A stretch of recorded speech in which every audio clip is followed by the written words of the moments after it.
제20일에 국무회의를 시작하겠습니다. 어젯밤 EU 정상들과의 공식 만찬을 끝으로 6일에 걸친 G7 관련 정상회의 일정을 마무리했습니다. 5월 20일과 21일에는 G7 초청국 자격으로 확대 정상회의에 참석해서 식량 보건, 기후 에너지, 법치 안보를 주제로 세 개의 세션에서 토론하고 대한민국의 역할과 기여 방안을 발표했습니다. 또 G7 회의 기간 중 중간중간에 틈을 내서 인도, 영국, 호주, 일본, 베트남, 인도네시아, 코모로, 우크라이나 이렇게 8개 국가 정상들과 양자회담을 가졌습니다. G7 회의 전후로는 캐나다, 독일, EU 정상들이 공식 방안에 양자 간의 협력 방안들을 심도 있게 논의했습니다. 일본 히로시마에 거주하는 원폭 피해자 동포들을 만났고 한일 정상이 최초로 그리고 대한민국 대통령으로서도 처음으로 한국인 원폭 희생자 묘령비에 참배했습니다. 외교 슈퍼위크라고 부를 만큼 정말 쉴 틈 없는 빡빡한 일정이었지만 보람도 아주 컸습니다. 글로벌 중추국가, 글로벌 책임국가, 글로벌 기여국가로서 대한민국 대통령이 수행해야 할 외교 그리고 국익에 대해 되새겨 볼 수 있었습니다. 오늘날의 국익은 단선적으로 정의될 수 없습니다. 안보 이슈, 경제 이슈, 그리고 기후 보건 협력 등 글로벌 아젠다가 서로 복잡하게 얽혀 있어 종합적이고도 입체적인 외교를 펴야 합니다.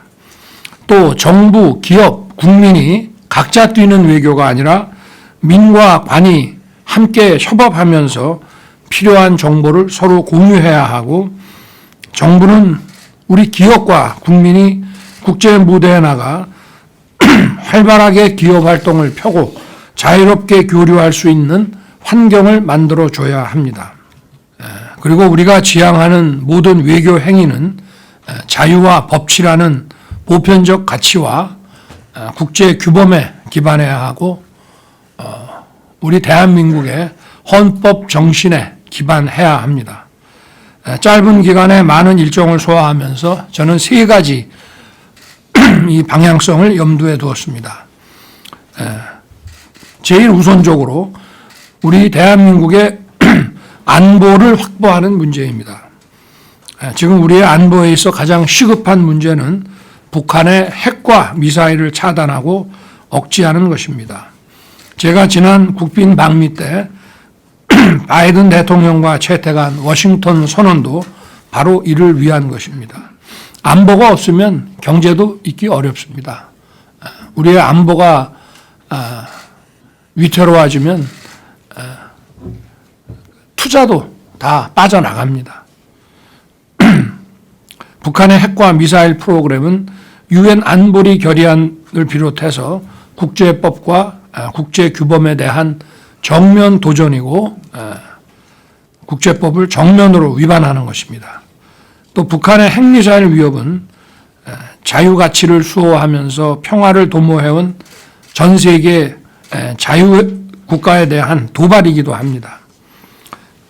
저는 G7 국가들과 초청국 그리고 국제기구 수장들에게 자유와 법치를 수호하는 국가들 간의 강력한 연대와 협력을 촉구했습니다.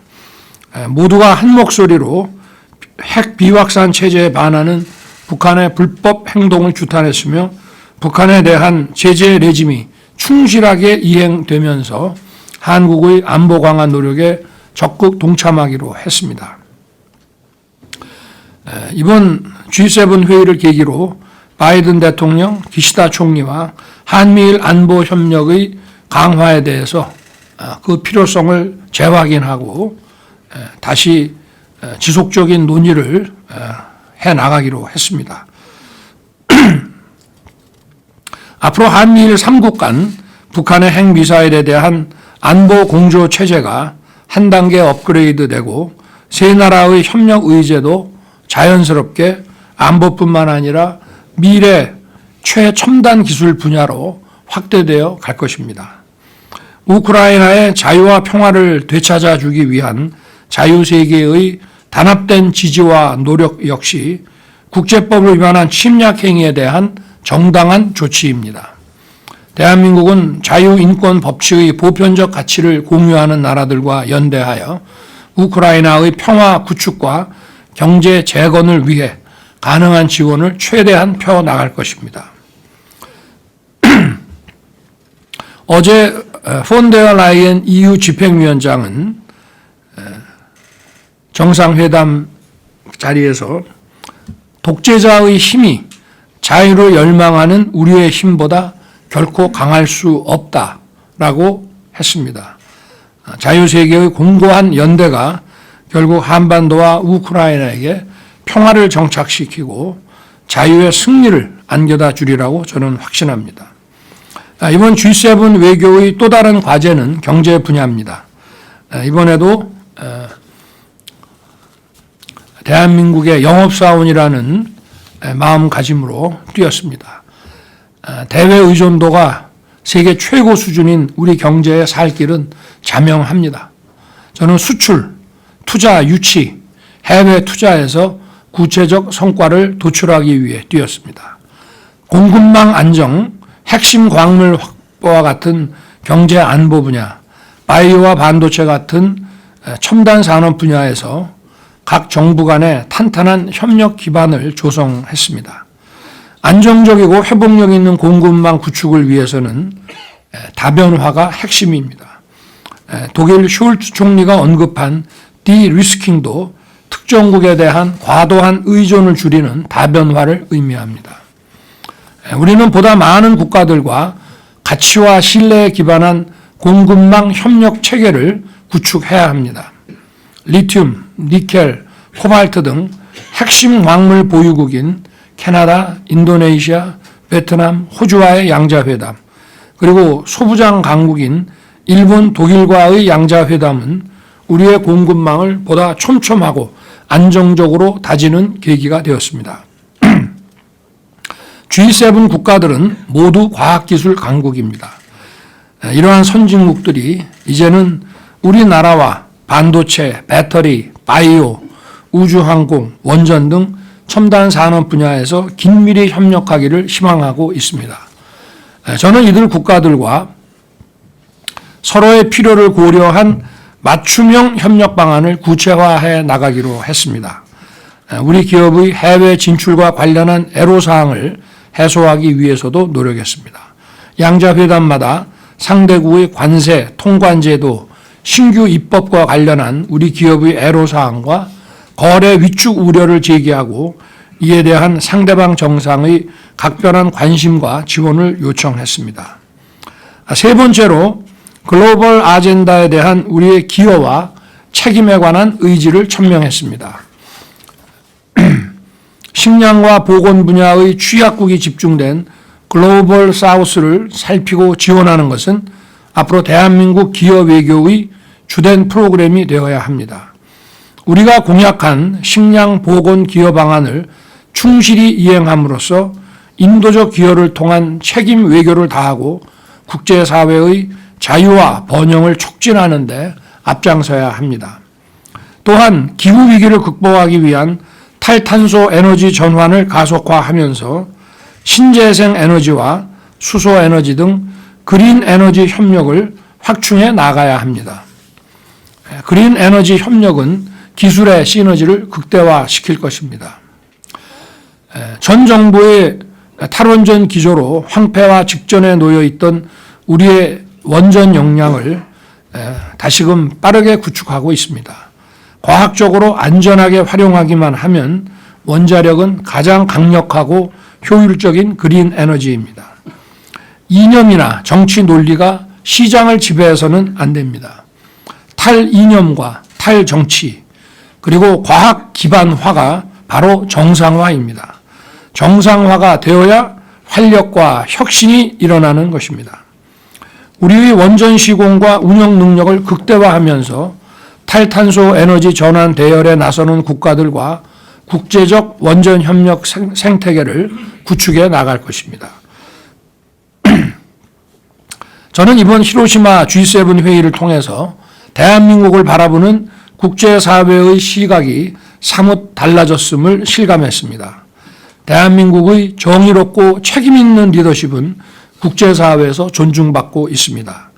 글로벌 아젠다에 진취적으로 앞장서고 적극적으로 기여하며 책임있게 행동하여 글로벌 중추국가의 비전을 실현해 나갈 것입니다. 저는 기시다 총리와 약 2주 만에 다시 한일 정상회담을 가졌습니다. 한일 양국은 이제 미래로 함께 나아가며 인태 지역의 평화 번영을 위해 그리고 세계의 평화 번영을 위해 긴밀히 협력하고 공동의 리더십을 확보해 가야 합니다. 한일 간의 무역과 투자가 활성화되고 교류와 협력이 증대되면 그만큼 양국의 국민들과 기업이 누리는 편익도 확대될 것입니다. 또 저는 기시다 총리와 한국인 원폭 희생자 위령비에 함께 참배했습니다.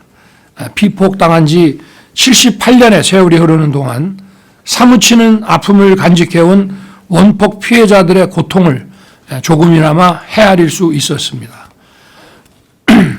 이분들이 고통에 신음할 때 조국은 그 곁에 없었습니다. 그 후에도 지금까지도 없었습니다. 저는 이분들에게 사과드렸습니다. 이분들을 조만간 고국에 초청해 위로의 시간을 갖게 해드리고자 합니다. 우리는 앞으로 재외동포에 대한 보호와 지원 그리고 네트워크 구축을 강화해야 합니다. 전 세계에서 활동하는 우리 재외동포들의 활약상은 그야말로 대단합니다. 우리 조국을 허브로 해서 많은 국가에서 활동하는 재외동포들과 촘촘한 네트워크를 구축한다면 서로에게 큰 힘이 될 것이라고 저는 믿습니다. 신설되는 재외동포청은 저의 또 중요한 대선 공약입니다. 신설되는 재외동포청의 역할을 기대합니다. 우리 국무위원 여러분들과 관계부처에서는 히로시마 G7 정상회의의 3개 세션, 또 히로시마에서의 8개 양자 정상회담, 또 그 앞뒤로 서울에서 개최된 3개의 양자 정상회담에서 논의되고 협의된 사항에 관해 그 후속 조치 계획을 신속히 수립하고 이행에 만전을 기해 주시길 당부드립니다. 급변하는 세계 질서 속에서 글로벌 대한민국으로 우뚝 서기 위해서는 반드시 추진해야 할 과제들이 있습니다. 우선 자유민주주의와 법치를 바로 세우고 우리 사회 전반을 재정비해 무너진 국가 시스템을 정상화해야 합니다. 이념과 정치 논리에 매몰된 정책과 시스템으로는 혁신과 성장을 기대할 수 없습니다. 그 피해는 고스란히 국민에게 돌아갑니다. 이념에 매몰된 반시장적 정책으로는 지정학적 갈등, 글로벌 경제의 불안전성, 공급망 교란과 기후환경 위기와 같은 지금의 복합 위기를 극복하기 어렵습니다. 민간주도, 시장 중심 경제 기조로의 전환은 자유와 혁신을 꽃피우고 시장에 활기를 불어넣어 대한민국의 성장을 이끌 것입니다. 포퓰리즘으로 국민을 현혹하는 정치 매표 복지가 아닌 진정한 약자 복지로 어려운 분들을 더 두텁게 지원해야 합니다. 공정하고 효율적인 시장 경제는 복지 지원 대상을 감축시키면서도 그 재원을 풍부하게 만들어 어려운 분들을 더욱 두툼하게 지원할 수 있습니다. 정부는 활기찬 시장 정책으로 양질의 일자리를 많이 만들어냄으로써 취약층이 중산층에 두텁게 편입되도록 노력할 것입니다. 두터운 중산층은 국가의 안전판입니다. 대한민국의 미래를 위한 준비도 소홀히 해서는 안 됩니다. 첨단 과학기술의 개발과 혁신을 통해 미래 성장 산업을 발굴하고 육성해 나가야 합니다. 이 첨단 과학기술의 이 개발과 혁신은 여기서 가장 중요한 것은 무엇보다 이러한 기술을 보유한 국가들끼리의 국제연대와 협력이 중요합니다. 저는 이번 G7 정상회의와 11개의 양자회담을 통해 이 첨단 과학기술, 안보와 직결되어 있는 이 첨단 과학기술에 대한 우리 자유의 가치를 공유하는 국가들끼리의 강력한 협력 체계를 제안하고 많은 합의를 이끌어냈습니다. 지난주 1박 2일에 걸친 민노총의 대규모 집회로 인해 서울 도심의 교통이 마비되었습니다. 우리 헌법은 집회 시위의 자유를 보장하고 있고 저 역시 대통령으로서 이를 존중해 왔습니다. 그러나 집회 시위의 자유를 보장하는 것이 타인의 자유와 기본권을 침해하거나 공공 질서를 무너뜨리는 행위까지 정당화된다는 의미는 아닙니다. 국민의 자유와 기본권을 침해하고 공공 질서를 무너뜨린 민노총의 집회 행태는 국민들께서 용납하기 어려울 것입니다. 과거 정부가 불법 집회, 불법 시위에 대해서도 법집행 발동을 사실상 포기한 결과 확성기 소음, 도로 점거 등 국민들께서 불편을 감내하기 어려운 수준에 이르고 있습니다. 우리 정부는 그 어떤 불법 행위도 이를 방치 외면하거나 용납하지 않을 것입니다. 아울러 직무를 충실히 이행한 법집행 공직자들이 범법자들로부터 고통받거나 불이익을 받는 일이 없도록 국가가 강력히 지지하고 보호할 것입니다. 법은 그것이 지켜지지 않으면 선량한 시민과 사회적 약자가 고통받게 되어 있습니다. 경찰과 관계 공무원들은 불법 행위에 대해 엄정한 법 집행을 해줄 것을 당부합니다. 감사합니다.